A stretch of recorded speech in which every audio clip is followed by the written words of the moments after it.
Come on, guys. Let's move our ass. Come on, Jake, let's go. Fuck. Oh, shit. What the fuck? Where the fuck are we? When the fuck are we? Holy shit. Did you see that guy get fucking bombed over there? Stop that. Oh, fuck, dude, my fucking ribs. Okay, hang on. Hang on, stop. Okay, wait. Oh my god, dude, what the fuck, Jake? I have no idea. Quantum realms, entanglement. Yeah. Fuck you guys. Whose like fucking idea was this? Jesus Christ. Wait. What the fuck is that? Oh shit! It's not fucking prophecy.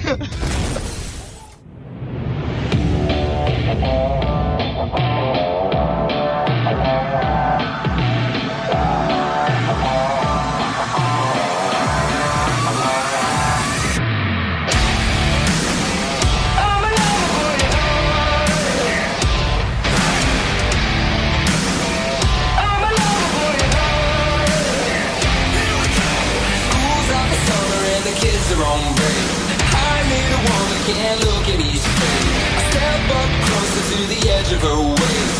Palm sweat, can't wait. She leans into me. Oh yeah. I grant her a dream. 'Cause I'm a lover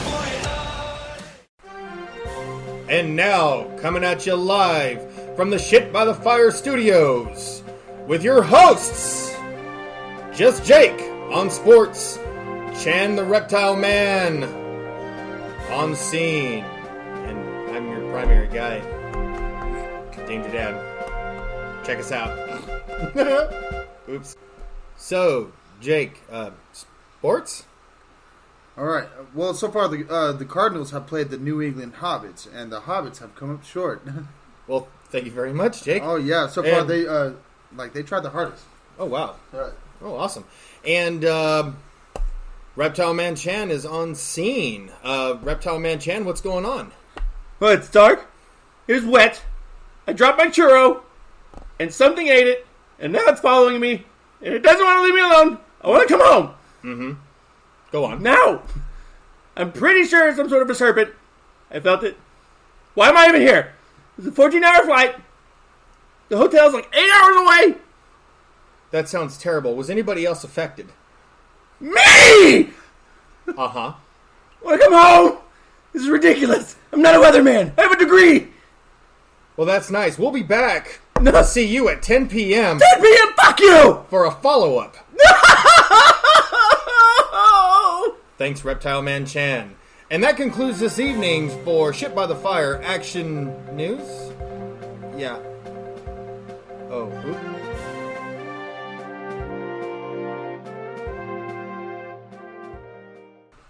All right, who put the question mark on the teleprompter? You know I'm going to read it. Oh my goodness. Sorry, Danger Dan. Yeah, that's okay. Sorry. That's all right. Punctuation sometimes and grammar can be, kind of a killer on a Sneak up on you. teleprompter. I mean, Right. This is Shit by the Fire?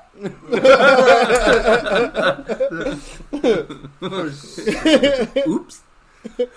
All right, so we already agreed, was it the end of the last episode that this right here was going to be blood and guts. Yeah, because I started sharing some stories from my time on the railroad, and it was like, Yeah, that one was getting kind of morbid. Yeah. But now this is going to be the segment for that. Yeah. So if you're kind of sensitive to a little bit morbid stories, now granted, a lot of this stuff, some of it's funny, a lot of it is not. These are just personal stories told from the eyes through us. So not everything's going to have a comical spin, right? Yeah. Right. But, take everything there with like, a little bit of a grain of salt. Learn something. Maybe, maybe we'll all get through this in one piece, hopefully. Yeah. Okay, so Chan, you had mentioned the railroad. Yeah. What happened on the railroad, bud?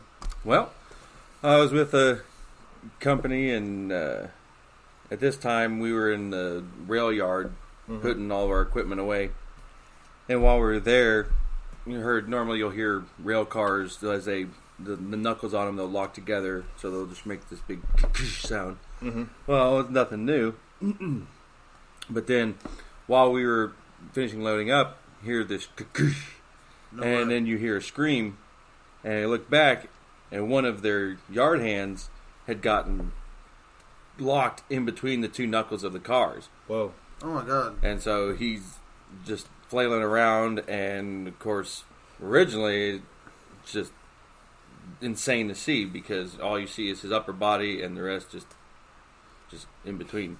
But when that happened, we had to stay because when they were going to perform an investigation afterwards. But what was the shitty part about it is the way it had crushed him. As soon as they released the knuckles, he was going to die.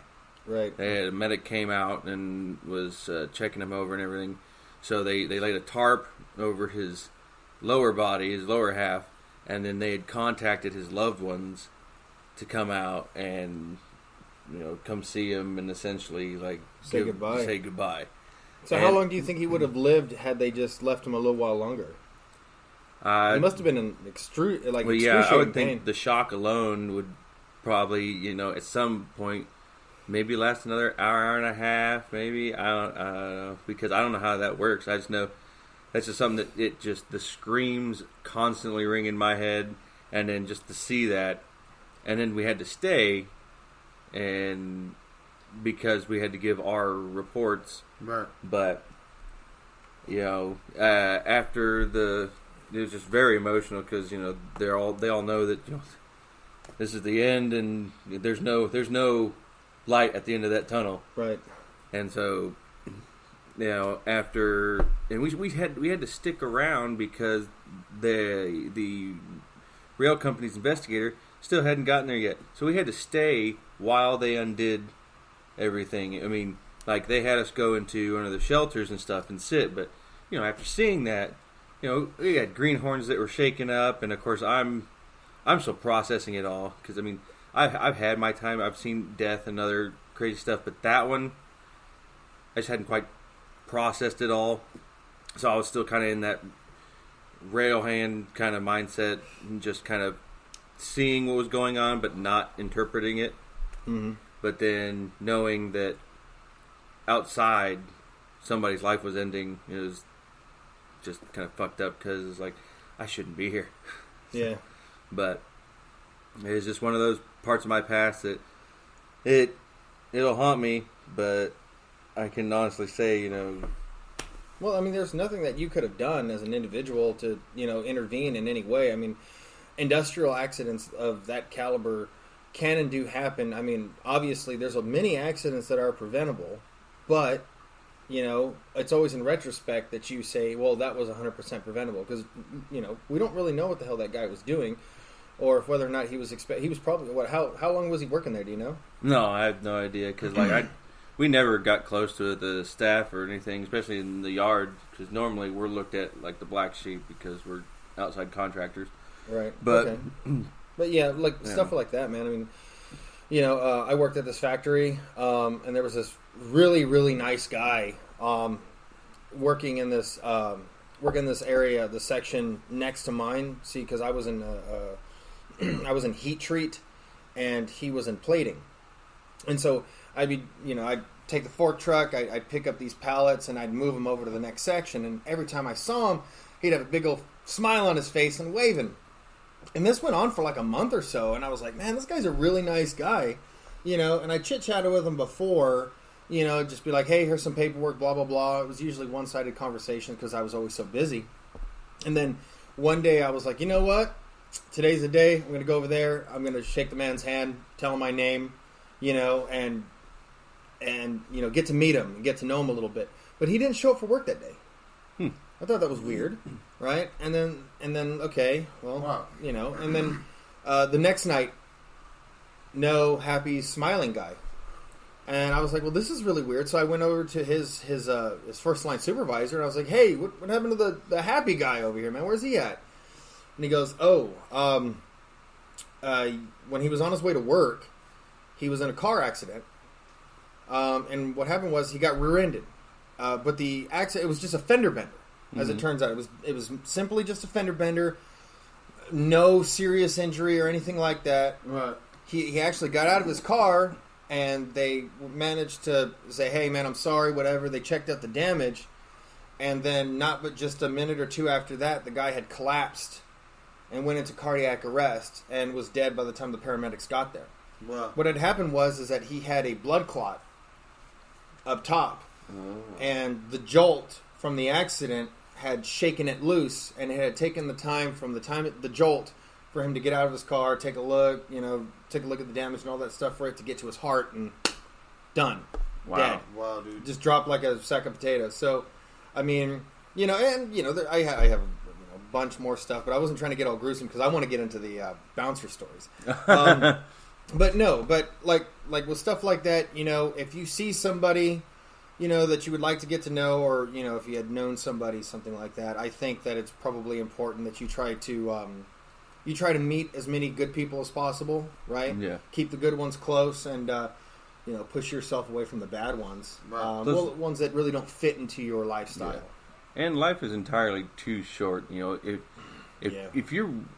there's something that you're wanting to do, or someone you're wanting to talk to, or you need to do it. Don't second guess yourself, because life is entirely too short.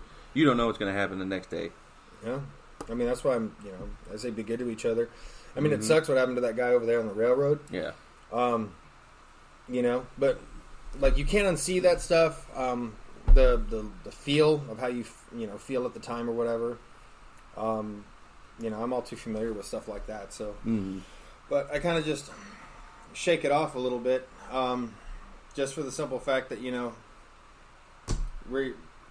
you're in a dangerous job, something's going to happen to somebody. If you're minding your P's and Q's, it's less likely to happen to you, but tomorrow's not a guarantee. No. Right. Not even close. Right. Not even. You don't know whether or not when you pick your head up in the morning, if you're going to lay it back down at night, and when you lay it down at night, you don't know whether or not you'll wake up. Mm-hmm. So that's that. True. But as far as that's do you have anything to add before we move on? No, past that? absolutely not. But I was gonna say that I haven't experienced anyone dying or anything.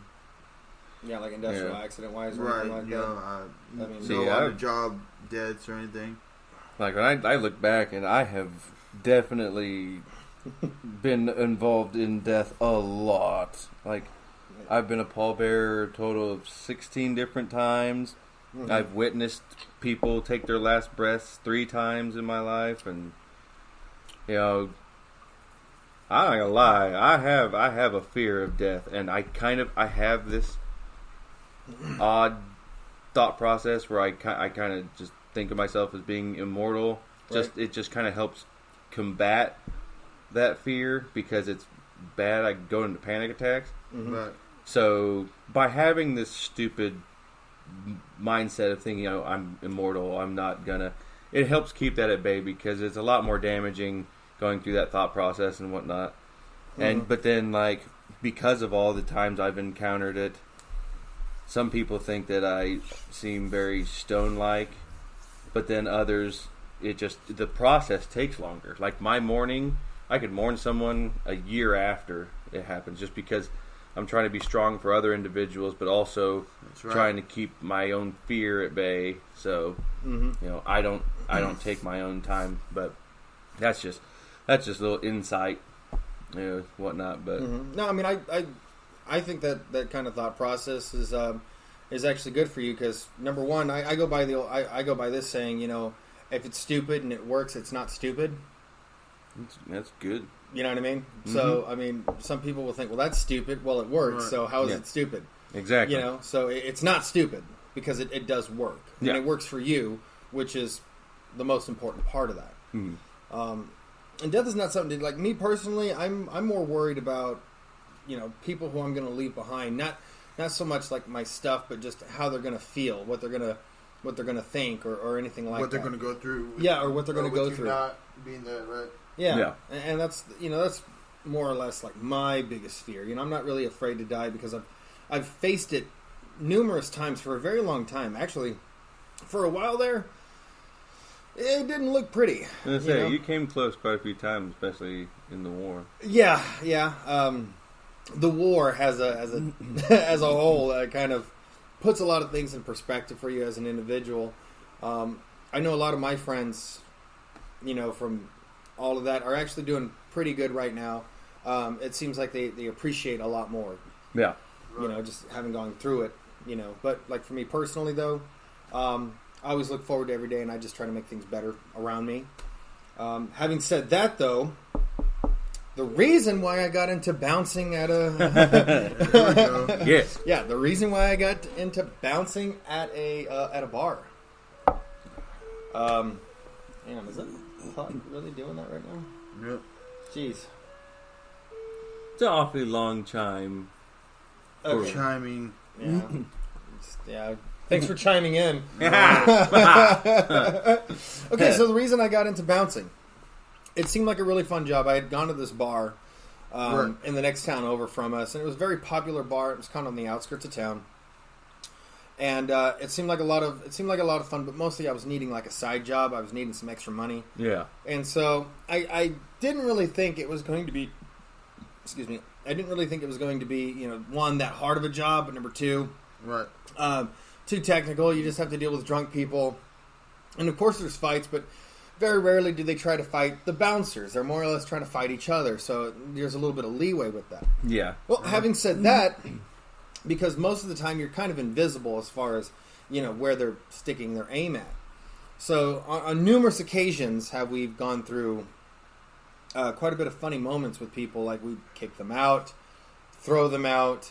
One of the other bouncers that I used to bounce with, his favorite thing to do was to grab people by the back of their coats and push them out the door. Right now, the doors swing open. Both doors normally swing open. Normally. Exactly. So these are thick glass metal frame swinging doors, and they just swing open, and you push the guy out.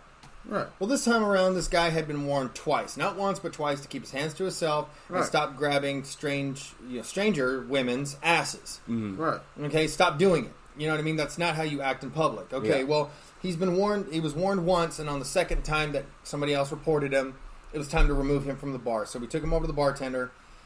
We had him tab out, and then once he was done tabbing out, here goes that other bouncer. Grabs him by the back of the jacket, hauls his ass up to the front. The guy had said something smart to him, so he wanted to give him a little oomph out the door. Yeah. Right. One of the doors was still locked at the top and the bottom. Oh my god. So he face planted this guy right into the glass. Yeah, boom, and the guy fell down. Right, and he was like, "Oh shit!" You know, picked the guy up, dusted him off, moved him over to the door that would slide over, and pushed him out. Right. Okay, so he got outside talking a bunch of shit to a bunch of people, and then he got beat up by those people out there. But once you're outside, you're no longer our problem. Yeah. Right. So, I mean, that's kind of what happened. But, I mean, there's, you know, I got a bunch of other ones, too. Oh, yeah, I know sure. you're itching to freaking tell one, so go, Jen. Oh, yeah. I got You got a bunch. tons. Because from bouncing at a nightclub Mm-hmm. to, you know, bouncing at the, what, bar and diner or whatever. Yeah. But, yeah. Yeah, I've got a lot of them, actually. I think one of the most memorable ones that people talk about is one where I was working clubside, and towards the end of the night, you know, they start doing last call and they start ushering people out.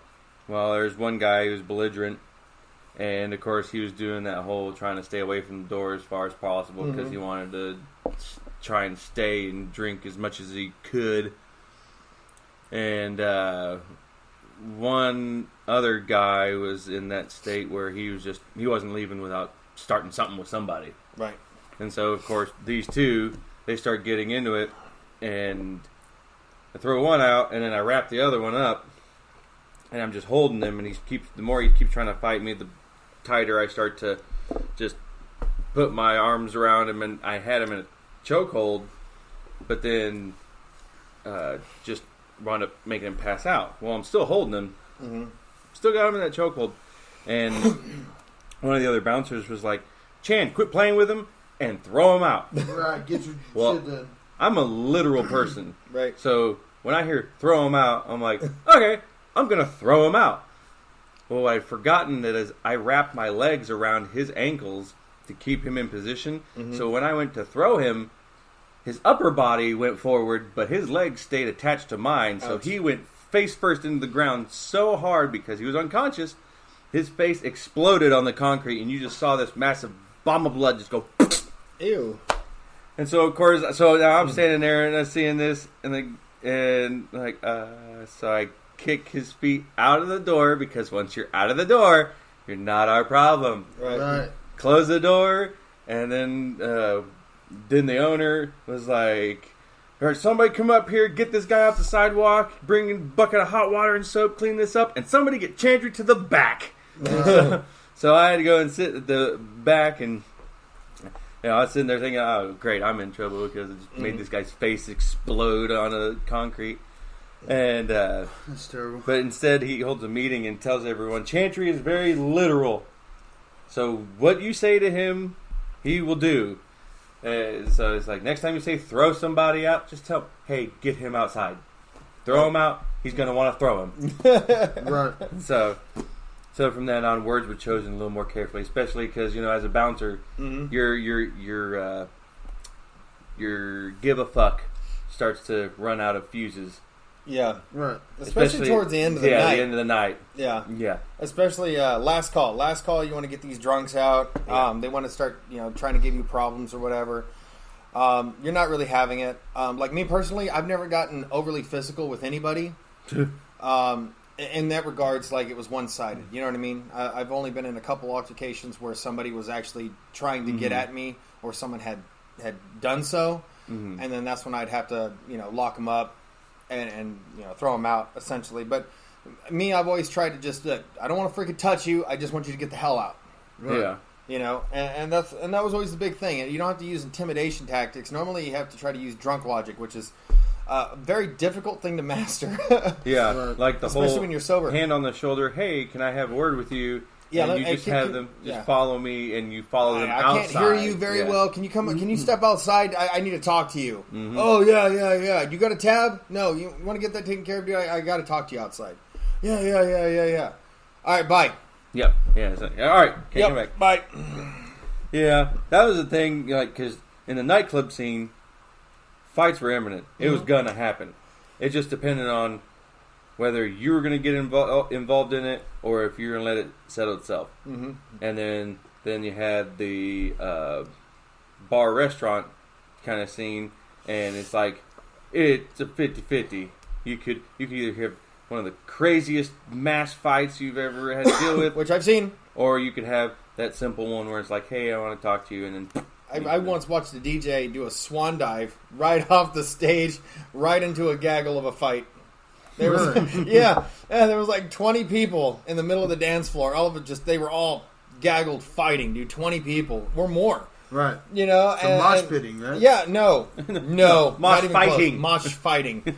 And so, like the DJ's up there, hey, cut the music. Hey, you guys need to quit it. And they were just, they were hitting each other hard and everything. So he just fuck it.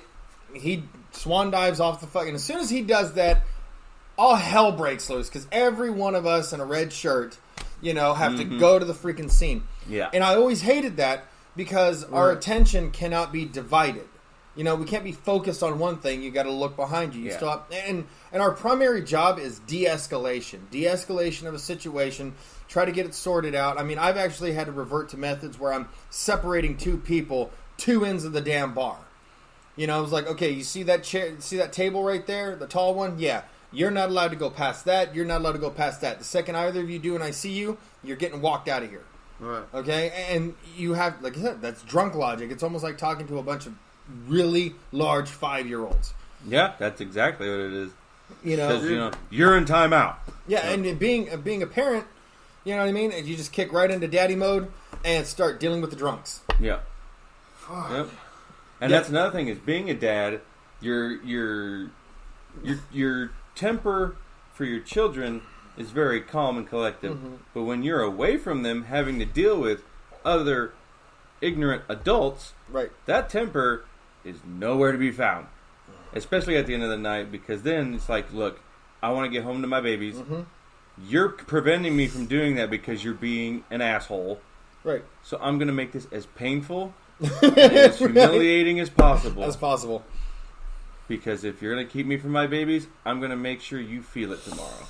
Yeah, and that's the thing is that, you know, I hate the fact that, like, servers in the service industry have to take so much shit from these assholes because as a bouncer, I do not. Exactly. If people want to come in and the customer wants to fucking be right, go ahead and fucking be right. But the second that you want to get stupid and belligerent, I'm throwing your happy ass the fuck on out, whether you like it or not. That's one of the things I really liked about as a bouncer, because I was well respected to where the servers knew if a guy made them uncomfortable, you go to Chan and he will get it taken care of. Because one thing I will not tolerate is a man that is being obnoxious or rude to a woman. I have no tolerance for that. Well, I mean, it basically boils down to, like, some men actually doing this whole where they're trying to be very persuasive and intimidating at the same time. Stupid. Yeah, which is stupid because, you know, you get some of these guys that are in there and they won't take no for a fucking answer, because obviously when you're drinking a whole bunch, all your, you know, anything about your morals, your inhibitions are just inhibitions go right out the fucking window. 3 sheets to the wind there is for flying out society. Right, and so, you know, at that point you have to be the kind of wrangler. So, you know, yeah. Although, you know what, the party for me actually got kicking up a little bit when I became a barback. Really? Yeah, I enjoyed being a barback. Yeah, I enjoyed it a lot. Because you're essentially you're still a bouncer. They still consider you a second set of guns. Right. But the freedom of movement. Yeah. You get God. You get to. That's the one thing that they did. They would take advantage of is the fact that you had that fluid of movement. So you would be one of the first ones to. Because like in the nightclub scene, I was barback the entire time, but I would just be posted as a bouncer because I had that fluid movement throughout the bar, so something went down. Not to mention you got a 6'2" fucking, you know, 230-pound guy with a mohawk. Pretty fucking easy to intimidate someone out of the bar. But then on the flip side of that coin, you get targeted a lot to fight.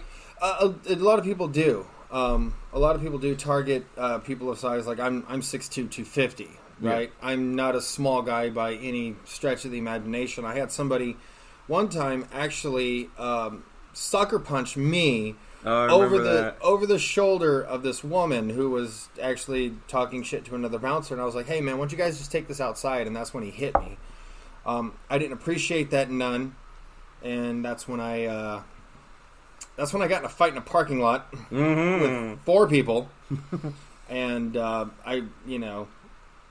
I wasn't having it that night. Yeah, it was pretty bad. No, that's bullshit. The state trooper that was out there said mutual combat. Left it at that. Yeah. He asked me if I wanted to press charges. I was like, no, they're drunk idiots. Just get them the frick off the property. You know what I mean? Right. And that's where it ended. You know. So I saw him some time later or whatever. No words were exchanged. No dirty looks or anything like that. Just business as usual. They came in, had a better attitude, and it was my job just to keep shit freaking calm, and so it was. So there was no issues. Mm-hmm. I had one where I really let my temper go because it was one of those. They were a big person, probably 300-400 pounds, but then they were using that and their false confidence to like put their hands on women and whatnot, and put their hands on a server and made some very improper comments. Well, she came and got me, so I come up to him, and of course he's bigger than I am, and so he was like, size doesn't matter. Oh, he found that out real quick. Right. But he stands up and just starts trying to push back at me, and this guy's already in my crosshairs because you disrespected a woman, and she had to come and get me. She's already shaken, so this is going one of two ways, and you just made option A not capable. So we're going to go with option B. So I figured, you know what? Of all days for me to get fired, this would be a good day. Yeah. Right. Yeah. You had those moments where you're like, yep, this is fuck a good day. Yep. Yeah. So he finally pushed me again. So I grab a chair, hit the guy over the head with it. Then I set the chair down, jump up on the chair, and climb that motherfucker like a ladder. And I just start drilling him. Just drilling his head. And the problem is I was hoping to drill him backwards so he would fall on himself and on the table. No, instead, apparently, he starts falling forwards. So then here I go, falling backwards with this 400-pound guy. I land on the steps of the VIP area, and he lands on me. So then I decided I'm just going to take my broken anger out on him even more, drilling my elbows into his eye sockets and just going in, grabbing his ear, trying to pull it backwards, and just going to town on him. And I'm just drenched in like snot, sweat, and blood, and fat manicure. I don't know. Right. But finally, the other bouncers is able to grab me by the arms and pull me out from under him. And so then the fun part was the owner was like, well, that's one way to do it, but would rather you'd done it outside. Right. Because now you guys got to try and carry him out. It's like, didn't think this through. Right. Luckily, a keg dolly works pretty damn well. Yeah. So, keg dollies work best for heavy individuals. Heavy individuals. Got him outside, and yeah, it was those fuck it all pills. They don't work very well. With that being said, I think it's a great time for story time with Jake. Oh yeah, I love story time with Jake. All right. So it's the three little pigs. Obviously, there was this wolf. He was just trying to get out, his cookies and stuff. He was just trying to get them out there on the market so he can, make a profit. So he stopped by this first house, and so he knocked on the door, and this pig opened up. And he asked the pig if he would like to buy some cookies, and this pig copped an attitude with him. And he's like, "But why? I'm just trying to sell you these cookies." And so obviously, so he copped him. So basically, he copped the attitude back, and obviously, so the wolf didn't like that. So he's like, "Dude, so it's either you're gonna not disrespect me, buy my cookies, or I'm gonna tear your house up." So the pig flashes 9. Wolf got mad, attacked the house, tore it down. So the first pig took off. Ran to the neighbors. Sure enough, next stop, wolf was there. So we knocked on the door. There's that same pig again. So, the owner of the house, right, the second pig, approached the wolf. Wolf asked him a question. Want to buy some cookies? No. So, that second pig copped an attitude with him again. So, he threatened to tear down the house. Pig said, don't do it. He did it. So sure enough, so now there's 2 pigs on the run, running down to the third pig's house. And sure enough, the next stop, that wolf was there, knocking on the door, trying to get those cookies out. And sure enough, man, all 3 of them, all 3 swiny-ass pigs were flashing their guns, their 9s, getting mouthy. So that wolf said, fuck it. He threw his cookies down, tried to tear up that house, couldn't do it. House was just too well built. Just too well built.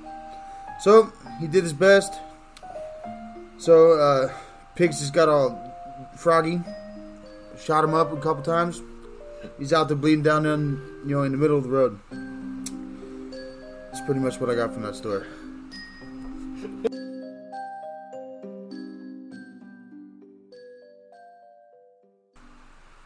All right, that was a great story time. Jake, bravo. Yes, bravo. Bravo. Jake. Well done. Well done. It's just the 3 pigs.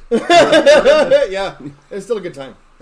Speaking of haggard and strange animals, so there's something that I've heard about known as a Pipsquatch. A Pipsquatch? Yes. Is it going to be fabulous? It's going to be amazing. It's going to be the greatest Pipsquatch ever. It's going to revolutionize all the squatches. It's going to be fabulous. It's going to be great. Pipsquatch 2020. Right here. Now let me sum this up in 3 words. Pipsquatch. But the greatest known to man. But in all reality, Pipsquatch is a local band that a while back had talked with about doing some songs and promoting them, or even setting up an intro for our podcast. Something! Because right now, months, years, decades, many moons. Oh my god. Like, you know what the difference between Sasquatch and Pipsquatch is? I don't know. They're both fucking blurry on the details. Where are they? Where are the Pipsquatches going? Swear to me. Can we trust them? Jesus. Like, they're like, oh man, we would love to. Great. Win. 10 years later. Jesus, guys, come on. I mean, I'll admit, I dig the name, Pipsquatch, because it makes me wonder. It's like, what would be a Pipsquatch? Yeah, what could possibly be a Pipsquatch? Like, is a Pipsquatch a full-grown squatch, or is it just like a small squatch? Pipsquatch. Yeah, Pipsquatch. Yeah. Does that Pipsquatch play the saxophone? Yes, Pipsquatch totally plays jazz in the woods. That's what he does. Okay, so Pipsquatch the band, what kind of music do they play? They have one song right now that's out that's called "Shy." Weren't they trying to bring like punk back? Yeah, essentially kind of like '90s punk, Yeah, they were like trying to bring that back, right? Yeah, which would be a very refreshing to have back because I enjoyed punk when I was about 20 years ago. And not to mention last night we were having some throwback. Oh, dude! Yeah. So many great memories, dude. And we were just singing our hearts out. But getting back to the Squatch, the Squatch of Pippin, Pipsquatch. Yeah, the Pipsquatch. Don't forget, Pipsquatch 2020. So we know a few of the guys from the band personally. I've met a couple of them personally. Okay, you know a few of them personally. Yeah. All right. Jake has yet to meet anybody from Pipsquatch, but that's going to change. I would love to meet a couple Yeah. from Pipsquatch. like we're gonna hi, I'm Pipsquatch. Pipsquatch. I've heard so much about Oh my goodness. Yeah, I've been hearing about you guys for months. Months. Bro. I just haven't heard anything from you in a while. Ever. Hey. Thanks for the demo, guys. Appreciate You guys it. are the legendary Pipsquatch. Yeah. And I'm sorry we're going to have to give Pipsquatch shit, but you know what? If you talk to us and you guys are all for getting your sound heard, and would like us to help you and participate, there is such a thing as a reasonable amount of time. I mean, in all reality, by it happening, at this point, we've now hit so many platforms now that by doing it now, Yeah, we need Pipsquatch. yeah, we do need Pipsquatch because we're on Alexa now, Yes. freaking Stitcher, iTunes, right? Or Stitcher, Yeah. So like, this is a great time for local bands to, if they got stuff, give them to us. And right now, Pipsquatch is one of the first ones up. I mean, granted, we just had the song on our intro. That's from Kid something shoot. Yeah, that's Yeah. okay. But Yeah, I mean, but- he's not like a local artist or anything. No, he's he's somebody not. that already sold his Yeah, licensing to someplace else, and we we were picked able it to up. download it, and Well, we purchased the we licensing. purchased the license and the royal, or not the royalty, but we Yeah, just purchased the the licenses Yeah, for it for us to be able to use it this time around. yeah. But we love having local bands. We would prefer to have people who are trying to get their sound out there. We would appreciate it though if you are a band. Please have at least a couple gigs under your belt, or at least please try to be working actively towards that artisthood type stuff. You know what I mean? Like actually be out there doing gigs and shows and trying. Okay, I'm not out here to play somebody out here on a ukulele who just doesn't do anything but play on a ukulele. Through the tulips. There you go. Shit like that, you know what I mean? So if you guys are actually a serious band and you guys are just starting out or just trying to get some traction, most definitely we can't promise you anything other than we can do our best to try to help. Yeah. Right? Because, like, for instance, Pipsquatch, they got Pipsquatch. It's fun to say. Pipsquatch. but they've got a show the 26th. It's Monster Mosh in Sedalia, and they go on at 6 p.m. And I believe that is being held. Yeah, I have to look into that. Sounds good to me. I'd love to be anyway, there. you can find them on Facebook, and you can find some of their information on my Facebook as well. So, but yeah, so check out their page, give them a like, and guys, let's see them demos. Let's get gonna you guys need them in on the MP4 format. MP3 or MP4. Right. MP4 is video. MP3. Okay, we need them MP3 format. Yeah, so. but get them to us, and we'll get you guys on the we'll sound pick waves. something that we like, and then we will put you on introduction or intro and an outro.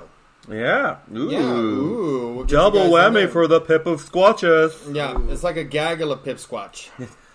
Yeah. Rowdy Pipsquatch. That's what I'm talking Yeah. Dirty squatch. about. Those damn dirty squatches. Get your hands off me. Filthy squatch. Oh man, it's good. That's good stuff. You can have a lot of fun when the name go Pipsquatch. Yeah, I think so too. I mean, we've been talking a lot about Pipsquatch. I mean, not on, not on air, but Yeah, but any yeah, other sure. time. I mean, because we've been looking forward to hearing something from them because like this is going to, not just help them, but also help us to kind of wrangle in to see kind of what we're going to be doing as far as local bands and other and other places. You don't have to be local to Missouri either. You can be nationwide. Yeah. Hell, you can actually be worldwide because I know that there's some music that is coming out of Canada, the Middle East. I know there was some this band out of India that's doing heavy metal. Wow. Ooh. Yeah, it's actually pretty cool. I'll have to turn you guys onto it later. But I mean, the sound sounds amazing. It's dynamic, and that's what I like about it. Yeah. But I mean, there's a lot more, punk, soul, rock, heavy metal stuff coming out of different regions of the world now because it's people are starting this whole I'm not going to do what everybody thinks I'm going to do, man. I'm going to do my own thing, Right. and it's sounding amazing. It's absolutely sounding amazing. You ever heard of Mongolian throat metal? No, but I've heard Oh, of Arabic rap before. It played on the radio. Really? How was that? It was amazing. Really? Yeah, I didn't understand any of it because I don't speak Arabic, but the beat was amazing. That's awesome. Love bass. It was great. But Well, yeah, That's awesome. yeah, we're looking for anybody who wants to bring in their stuff. Just give us something dynamic, though. I'm not really interested in a 45-minute intro followed by a ballad about Stacy's mom, Stacy's aunt, Sheila, Sister. Stacy's dentist, Sarah, McLaughlin, Tiffany Damn. breakfast.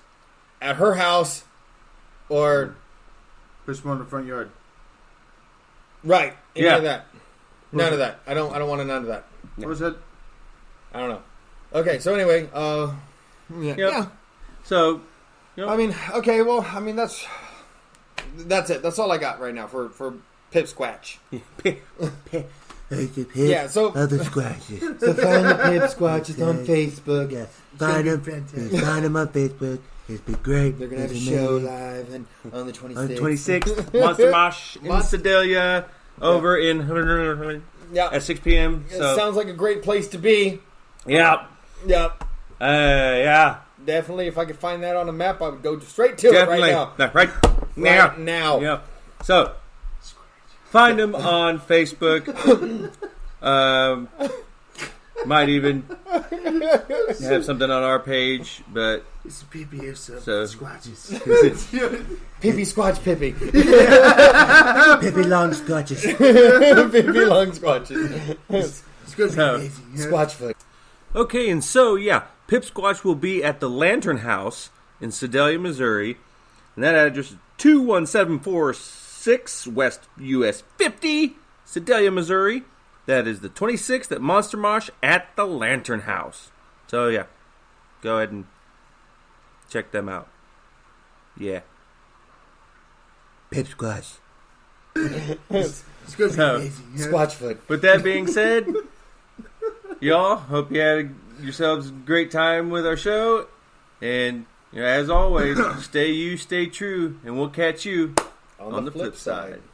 So how about the Pipsquatches?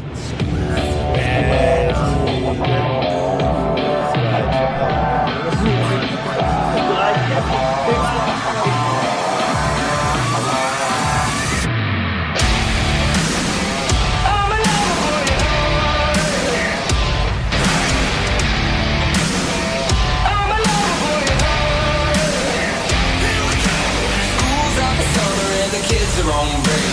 I need a woman, can't look at each face. I step up closer to the edge of her waist. Palm sweat, can't wait.